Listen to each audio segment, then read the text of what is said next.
क्या दोस्तों आपको ये पता है कि नक्सलवाद को पैदा किसने किया है? नक्सलवाद कहाँ से आया है?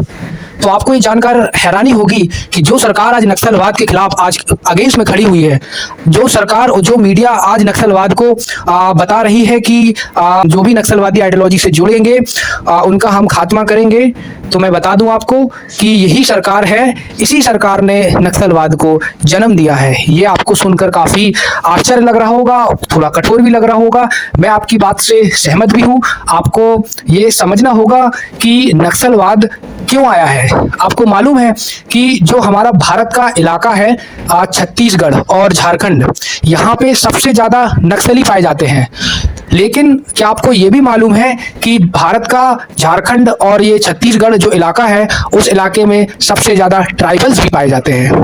तो भारत की सरकार ने ऐसा क्या किया कि वहां पे नक्सलवाद जन्म ले गया है। तो आपको नक्सली दिखाया जाता है कि नक्सली, और आपको मीडिया के थ्रू ये बताया जाएगा कि हाँ नक्सली ग्रुप है और नक्सल को नहीं आप पर अपने देना है भारत देश में। लेकिन क्या दोस्तों आपको ये कभी बताया गया है कि उस सरकार ने उन जगहों पर रहने वाले जो लोग हैं उन लोगों के साथ में क्या किया? तो क्या दोस्तों हमको क्या सिर्फ यही जानने का अधिकार है कि जो नक्सली हैं, कितने नक्सली मारे गए हैं, कितने नक्सली और मारे जाएंगे, कितने नक्सली पैदा होंगे उनको मारा जाएगा? क्या यही सब है एक तरीके का जो मीडिया में दिखाया जाता है कि जो नक्सली उपज है और किसी न किसी विरोधी विचारधारा का? तो दोस्तों आपको ये जानना होगा, समझना होगा कि नक्सली बन रहे हैं झारखंड और छत्तीसगढ़ एरिया में। वहां पे सरकार ने लोगों की बातों को नहीं सुना है और उनके जो कल्चर है, उनकी जो लैंड है, उनके जो जंगल है, जिसको बोलते हैं जल, जमीन और जंगल, वह उनका चुरा लिया गया है। आप कह सकते हैं कि छीन लिया गया है। अगर हम आपसे बोलें कि आप जिस घर में रह रहे हो या मुंबई में या फिर दिल्ली में कहीं रह रहे हो, दिल्ली के चलो मैंने मान लिया आप अशोक नगर में रह रहे हो, मैं बोलूं कि चलो आज से अशोक नगर हमारा, आप सब शिफ्ट करके जाओ मुंबई के कहीं मलाड एरिया में रहने के लिए, तो आप क्या एक्सेप्ट कर लोगे वो चीज? तो बट वो लोग भी तो भारत के नागरिक हैं और उन लोगों को भी ऐसा ही कराने पे मजबूर किया गया है, क्योंकि उनके जमीन में बहुत सारे खनिज हैं, बहुत सारी कीमती धातुएं हैं, बहुत सारी कीमती रिसोर्सेस हैं, उस जमीन से निकलती हैं। और सरकार ने उन जमीनों को लेने के लिए बहुत सारे जो प्रोपेगेंडा अपनाया है, जिससे वहाँ के जो लोग हैं उनको एक जगह से दूसरी जगह शिफ्ट होना पड़ा है। कई कम्युनिटी को तो जबरन शिफ्ट किया गया है, क्योंकि उनकी जो लैंड है, उनके लैंड को प्राइवेट ओनरशिप को देना होता है। जैसे अभी आप देख लो अडानी का जो केस चल रहा है, 1000 रुपए वाली जो बात चल रही है कि 1000 रुपए में आपने 1000 एकड़ जमीन दे दी। मतलब जो जमीन जनता की है, आपने उनसे पूछे बिना और आपने कैसे किसी चीज को एज सच प्राइवेट को दे दिया? मतलब गवर्नमेंट फिर जनता की ना होकर के वो तो प्राइवेट की हो गई ना। मतलब कल के दिन अगर ये गवर्नमेंट बोल दे कि जो भी जितनी भी जमीन है वो सब अपनी अपनी जमीनें खाली करो, वो सब हम अडानी, अंबानी, बिरला और टाटा इन सबको देने वाले हैं, तो क्या आप वो चीज एक्सेप्ट कर लोगे? आपके घर में अगर सपोज आप किसी गांव में रहते हो और आपके गांव में 6 एकड़ जमीन हो और 6 एकड़ जमीन को सरकार बोले कि आज से हमारी 6 एकड़ जमीन हमारी है और आप जाओ और यहाँ से शिफ्ट करके आप कहीं और रहो, या फिर आपको राजस्थान में पटक दिया जाए, तो फिर क्या आप वो चीज को एक्सेप्ट कर लोगे? नहीं ना। क्यों? क्योंकि आपको एक अधिकार मिला है, जीने का अधिकार मिला है, आपको पास लैंड का अधिकार मिला है, आर्टिकल 19 का अधिकार मिला है, बचने का अधिकार मिला है। तो जो संवैधानिक अधिकार है, उन संविधानों के अधिकारों के खिलाफ तो नहीं जाया जा सकता ना। तो इसी चीज को आप देख रहे हो अपने नजरिए से, लेकिन वही चीज जो छत्तीसगढ़ और झारखंड में हुई है, वो भी तो इस चीज को अपने नजरिए से देखेंगे ना कि भाई कोई भी सरकार उनकी कम्युनिटी को, उनके रहन सहन को, जिन जो हजारों सालों से जहाँ पे एक संस्कृति बनी हुई है, आपने उनकी संस्कृति को एक जगह से उठा करके दूसरी जगह डिस्प्लेस कर दिया। आपको डैम बनाने पड़े, क्यों बनाने पड़े? आप टिहरी बांध को देख लो, आप यूट्यूब पे डाल के देखो टिहरी बांध की कहानी क्या है। पुराना जो टिहरी बांध है, उस टिहरी को उन्होंने उजाड़ दिया पूरा। वहाँ के जितनी कम्युनिटी, वहाँ के जितने लोग रह रहे थे, वहाँ से उठा करके उन्होंने कहीं और शिफ्ट कर दिया। और क्योंकि उनको एक प्रकार का बांध बनाना था जिससे इलेक्ट्रिसिटी पैदा हो और उस इलेक्ट्रिसिटी से सारे भारत देश की जनता को वो इलेक्ट्रिसिटी पहुंचे। तो आप देख सकते हो, मतलब किसी की कुर्बानी किसी के लिए मतलब फलीभूत हो रही है। मतलब आप ट्राइबल कम्युनिटी और ट्राइबल जो वहाँ पे लोग हैं, आदिवासी जनजाति जो लोग हैं, उनकी बदौलत आप इंजॉय कर रहे हो और आप उसी चीज़ पे हंस रहे हो कि सरकार ने अच्छा किया, स्टूडेंट को लाठीचार्ज की, ये तो अर्बन नक्सल है, आपने उनको अधिकार नक्सली तक बोल दिया और आपने उन चीज़ों को भी जस्टिफाई कर दिया जो कि संवैधानिक के खिलाफ भी है। आपने उन चीज़ों को भी जस्टिफाई कर दिया क्योंकि आपने समझ लिया कि जो सरकार कर रही है वो सही कर रही है। क्योंकि आप खुद सोचो, एक कम्युनिटी आपको कितना कुछ दे रही है, वो कम्युनिटी अपना 1000 सालों की धरोहर को मिटा रही है। वहाँ पे टिहरी बांध में एक बहुत बड़ा घंटाघर था, वो तक डूब गया। सरकार ने वहाँ से सारे लोगों को उठा करके कहीं और शिफ्ट कर दिया। उनकी ना तो ज़मीनों का कुछ पता है कि क्या वो ज़मीनों का जो ट्रांसफ़र है, क्या उतना मुआवजा भी दिया गया, क्या उतना उनको कंपेंसेट किया गया। और चलो आपने कर भी दिया हो एक हद तक, तो क्या आप उनकी संस्कृति को लौटा सकते हो? क्या आप उनकी मेमोरी को लौटा सकते हो? क्या आप उनके अंदर की जो स्मृतियाँ हैं, उनके पूर्वज जहाँ रहते थे, क्या आप उनको लौटा सकते हो? मतलब सोचो, जहाँ से इलेक्ट्रिसिटी पैदा होती है, आपने उन जगहों को रहने वाले लोगों को खाली करवा लिया। 36 के 36 गांव करीब ऐसे माने गए हैं टिहरी बांध में, आपने खाली करवा लिया। तो आप समझ लो, ये सब जो कम्युनिटी है, ये सब कम्युनिटी भी तो भारत का हिस्सा है। ये भी तो भारत के ही लोग हैं, अमेरिका के या फिर कोई विदेश के तो लोग नहीं है ना। तो आपको इन लोगों को भी तो ध्यान में रखना पड़ेगा ना। तो आपने इन लोगों को तो उजाड़ के फेंक दिया। चलो अब उनकी राइट की बात आती है, तो अगर कोई प्रोटेस्ट करता है और अगर कोई ऐसे नारे लगा देता है, जो कि मानता हूं कि नक्सली नहीं बनना चाहिए, और नक्सली की जो विचारधारा है, जो नक्सल जो पैदा हुआ है, जिसने काफी सारा अत्याचार भी मचाया है, वो भी सरकार के अगेंस्ट में मचाया है, मानता हूं कि वो तरीका गलत था और ऐसे तरीका को कहीं पे भी जस्टिफाई नहीं किया जाना चाहिए। लेकिन आप एक पक्ष को क्यों देख रहे हो? आपने सिर्फ हिडमा और आपने उससे एसोसिएटेड एक प्रकार की छवि बना करके उन स्टूडेंट को भी जस्टिफाई कर दिया आपने। आप दोनों तरफ से देखो ना कि चलो हिडमा ने एक प्रकार की आइडियोलॉजी बनाई, लेकिन क्यों बनाई? आप इसको भी तो देखो, वो स्टूडेंट क्या नक्सलवादी हो गए? क्या वो जो स्टूडेंट वहां पे प्रोटेस्ट कर रहे थे, तो क्या आप इस चीज को भी जस्टिफाई कर दोगे कि पुलिस वाले आकर के उनके जो सर है उसको नीचे जमीन पर रगड़े? क्या आप इस चीज को भी जस्टिफाई कर दोगे कि हाँ, जो भी स्टूडेंट है उनके हाथों को और पैरों को पकड़ के उठा के फेंक दिया जाए, भर भर के उनको डिटेन कर लिया जाए? क्या आप इन चीजों को भी जस्टिफाई कर सकते हो? तो अगर आप डेमोक्रेटिक कंट्रीज में रहते हो और भारत जैसी कंट्री में रहते हो, और अगर आप इन चीजों को भी सपोर्ट करते हो कि पुलिस आकर के आपको उठा करके किसी भी तरीके से आपको डिटेन कर ले, किसी भी तरह का बर्बरता आपके साथ कर दे, और आप इन चीजों को जस्टिफाई कर दो, तो आप समझ लो कि आप कहीं ना कहीं किसी बहुत बड़े आइडियोलॉजी है उसके गुलाम हो, या तो फिर किसी आईटी सेल के गुलाम हो, या तो फिर आप मीडिया के गुलाम हो। आपके पास स्वतंत्रता नहीं बची हुई है। अगर आपके पास स्वतंत्रता है तो आप चीजों को एक पक्ष में नहीं देख सकते हो, आपको दोनों पक्ष में देखना चाहिए। तो आप ये नहीं कह सकते हो कि जो स्टूडेंट है वो अर्बन नक्सल है। आपको क्या लगता है, उनको अर्बन नक्सली बन के उनको बहुत मजा आ रहा है क्या? मतलब वो अर्बन नक्सल बन जाएंगे तो क्या उनके जो फैमिली है वो धन धान से भरपूर हो जाएगी? चलो अगर वो आदिवासी के भी फैमिली से हैं, वो बिलोंग करते हैं, तो तुमको क्या लगता है कि वो ये चाहते हैं कि सारा का सारा जो पैसा है वो उनके जेब में आ जाए? और चलो अर्बन नक्सली को भी अगर वो उन्होंने हिडमा के अगर समर्थन कर दिया, तो क्यों कर दिया?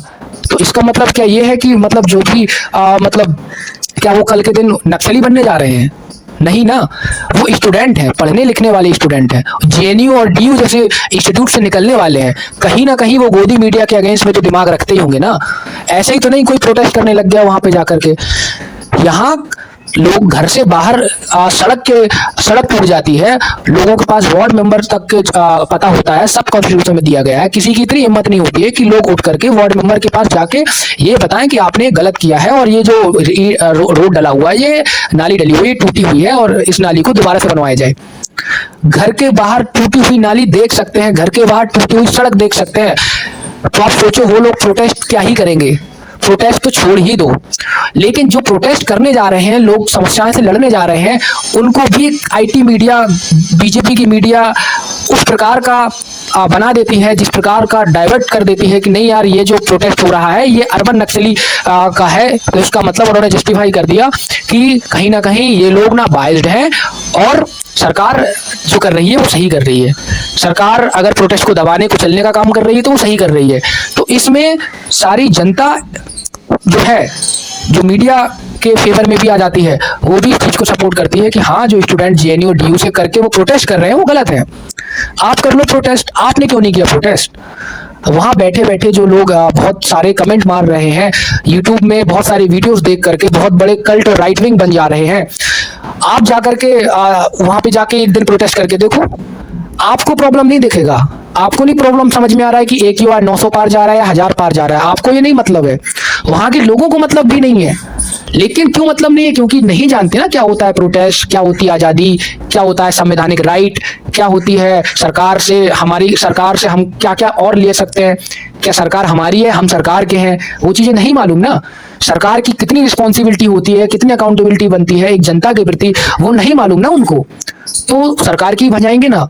और सरकार के मीडिया है, तो मीडिया और सरकार दोनों एक हित में चल रही है और जनता को भी उसी हित में ले रही है, तो जनता मूर्ख थोड़ा होना चाहिए यहाँ पे। तो कहीं ना कहीं हमको एक स्टेट फॉरवर्ड नहीं चीजों को देखना चाहिए, थोड़ी सी दिमाग का यूज करना चाहिए, क्योंकि आप हिंदुस्तान के डेमोक्रेटिक कंट्री में हो, आप किसी को इस प्रकार के सर घसोड़ करके नहीं आप प्रोटेस्ट को दबा सकते हो। आप किसी भी इंडिविजुअल को आप ऐसे पकड़ करके दोनों हाथ दोनों पैर पकड़ करके डिटेन नहीं कर सकते हो, आपका ये कोई अधिकार नहीं बनता है। और अगर ये चीज होती है तो कहीं ना कहीं सरकार पे पूरी जनता को सवाल उठाना चाहिए, क्योंकि सरकार जनता के लिए है, ना कि जनता सरकार के लिए है। सरकार जनता ना सरकार के लिए फेवर करने लग जाए, इस बात से हमें डरना चाहिए कि कहीं ऐसा ना कुछ हो जाए कि जनता सरकार को ही फेवर करने लग जाए। और जो कि मीडिया बहुत अच्छे से ये काम करती है, ये दिखाने का कोशिश करती है, ये बताने की कोशिश करती है कि सरकार सरकार जो है जनता को भी फेवर में ले लेती है, क्योंकि उनकी मीडिया जो है इस प्रकार का ही तुमको बताएगी, वो कभी नहीं इसके पीछे की लॉजिक बताएगी, क्योंकि वो चाहती है कि तुम अंधभक्त बनो यार, क्योंकि वो चाहती है कि तुम लगातार अंधभक्ति के दायरे में रहो और तुम कभी भी उस चीज का जो दायरा है उस चीज के दायरे से कभी ना उठो, जो ये मीडिया IT मीडिया जो मीडिया है, जो गोदी मीडिया है, सेल है, वो आपको बताने का प्रयत्न कर रही है। तो आप इस चीज को देख सकते हैं, मीडिया इज इक्वल टू सरकार। तो जो सरकार है आज की मोदी सरकार है, जो मीडिया है वो एक ही है, और जो चीज प्रेषित होकर रही है उस चीज को हमको ना एज सच नहीं ले लेना है। आप कॉन्स्टिट्यूशन राइट को नहीं खत्म कर सकते हो, आप किसी भी डेवलप्ड कंट्री में चले जाओ, इतने में तो आर्टिकल 32 उनके आर्टिकल 32 होने पे सर पे चढ़ जाए, वो लोग सर पे चढ़ जाए। और यहाँ आर्टिकल 32 छोड़ो, साफ साफ दिख रहा है कि यहाँ पे एक स्टूडेंट को प्रोटेस्ट को बहुत बुरी तरह से कुचला गया है, स्टूडेंट का सर रगड़ा गया है। मतलब सोचो, एक जो लोग दिल्ली एयर पॉल्यूशन पे प्रोटेस्ट कर रहे हैं, कोई ना कोई दूसरा एंगल बना करके उनको इतनी बुरी तरह दबा दिया गया है कि वो प्रोटेस्ट करने के भी अधिकारी नहीं रह गए हैं। तो आप समझो भारत देश किस ओर जा रहा है। क्या आप ऐसा चाहते हैं कि हर एक चीज का दमन किया जाए? भारत देश एक डेमोक्रेटिक कंट्री है, यहाँ लोगों को आजादी है खुल के बोलने की, खुल के एक्सप्रेस करने की, ना कि दमन की, ना कि चीजों को कुचलने की। और सरकार कोई भी हो, वो नहीं चाहेगी कि तुम सरकार के अगेंस्ट में जाकर के विरोध करो, उनसे अपनी मांगे मांगो। सरकार ने ऐसा बना दिया है कि भाई तुम यहाँ पे आकर के प्रोटेस्ट करो, जबकि सरकार को ऐसा होना चाहिए कि कोई भी प्रोटेस्ट ना हो, सरकार ऑलरेडी उन चीजों को फुलफिल करती रहे, यही सरकार का काम ही है। और अगर कोई ग्रुप पर्टिकुलर सरकार के काम को प्रोटेस्ट कर रहा है तो इसका मतलब सरकार पे बहुत गंभीर चीज है, जो कि सब लोगों को उठाना चाहिए, क्योंकि प्रोटेस्ट होने से पहले चीजें को तुम्हें रोक देना चाहिए ना। प्रोटेस्ट क्यों हो रहा है? क्योंकि लोग ना इतने अवेयर नहीं है, लेकिन कुछ लोग जो प्रोटेस्ट कर रहे हैं उनको पता चल रहा है कि ये वाकई में बहुत बड़ी प्रॉब्लम है और इसको हम कैसे डेमोक्रेटिक तरीके से किया जा सकता है। तो वो डेमोक्रेटिक शांतिपूर्ण तरीके से ही तो कर रहे थे, लेकिन नहीं आया रास लोगों को। सरकार ने कुछ ऐसा सिस्टम बनाया और सरकार मीडिया के साथ में है, तो आज उनको बोल दिया गया अर्बन नक्सल। स्टूडेंट पढ़ने वाले लिखने वाले लोग, JNU DU से निकलने वाले लोग अर्बन नक्सल होते हैं। बाकी के इंस्टीट्यूट अलग, JNU DU अलग। आप DU JNU को इस तरीके से नहीं आप देख सकते हो। आपको लगता होगा कि बहुत सारी राजनीति वहां से होती है। राजनीति होना अच्छी बात है ना, क्योंकि राजनीतिक विचारधारा होना बहुत जरूरी है, क्योंकि ये तो संवैधानिक अधिकार ही है। पॉलिटिकल जस्टिस इसीलिए तो होता है। पहले पॉलिटिकल जस्टिस आता है, पॉलिटिकल जस्टिस ही स्टूडेंट यूनियन से आता है, जो कि JNU DU से चालू होता है। तो कहीं ना कहीं हमको ये समझना होगा कि जो विचारधारा है, जिस प्रकार की कृत सरकार कर रही है, हमको पूरी तरह से चीज़ों को लगाम लगाना होगा, नहीं तो देश बहुत बड़े खतरे में है और डिक्टेटरशिप की तरफ जा रहा है। अगर डिक्टेटरशिप की तरफ चला गया तो आप अधिकार मांगते रह जाओगे, आपको कोई अधिकार देने वाला नहीं होगा। आप चिल्लाते रह जाओगे डेमोक्रेसी डेमोक्रेसी, और आपको जो आपका जो शहंशाह और तानाशाह जो राज रहेगा, स्टेट रहेगा, वो आपकी बेसिक जरूरतों को भी मार देगा। आपके एजुकेशन सिस्टम, आपके हेल्थ केयर सिस्टम, आज उनकी क्या हालत है सोचो। डेमोक्रेसी होते हुए भी ये हालत है, और कल के दिन अगर ये सब चीजें चलती रही और अगर एक स्टेटिक तानाशाही आ गई तो आप समझ लो आप बिल्कुल बंधन में आ जाओगे और आप कुछ नहीं कर सकते हो। तो इसीलिए अंधभक्ति मत फैलाओ। सरकार एक अलग सिस्टम होता है, गवर्नमेंट अलग सिस्टम, जनता अलग होता है। तो हमेशा जनता को ये दिखाते रहना चाहिए, सरकार को आईना दिखाते रहना चाहिए कि तुम क्या काम कर रहे हो और क्या वो काम हमारे जनता के फेवर में है या नहीं है। ठीक है।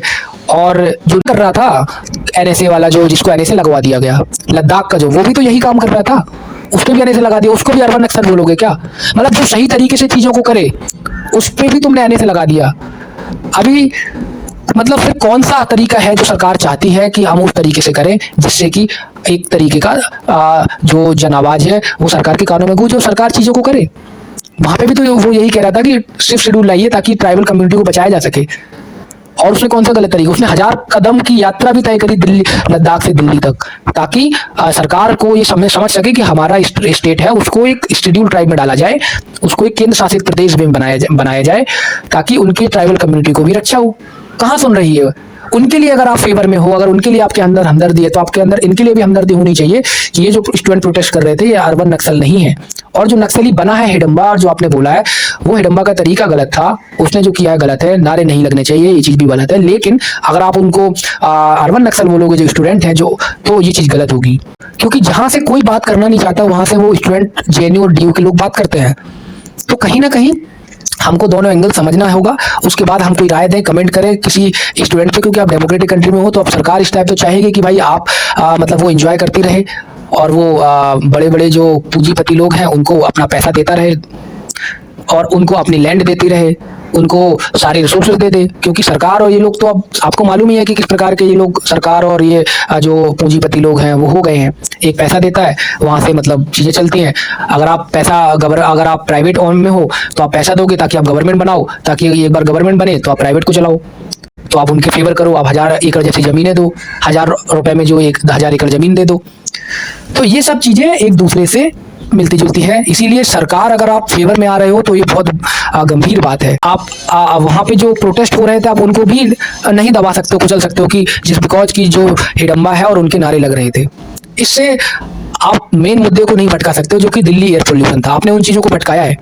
तो हमको थोड़ा सा क्रिटिकली होना पड़ेगा, नहीं तो हम सिर्फ अंधभक्त बनने की ओर जा रहे हैं और अंधभक्त ही बनते जा रहे हैं, और अंधभक्त बहुत ज्यादा मात्रा में हो रखे हैं। क्यों? क्योंकि जो मीडिया है वो बाइस्ड है, गोदी मीडिया के बाइस्ड है। क्योंकि अगर वो मीडिया फेयर रहता तो आप चीजें फेयर देख पाते। अगर आप मीडिया फेयर नहीं है तो आपको थोड़ा सा क्रिटिकल थिंकिंग का यूज करना होगा ताकि आप चीजों को देख पाए कि क्या चीज सही है, क्या चीज गलत है। धन्यवाद।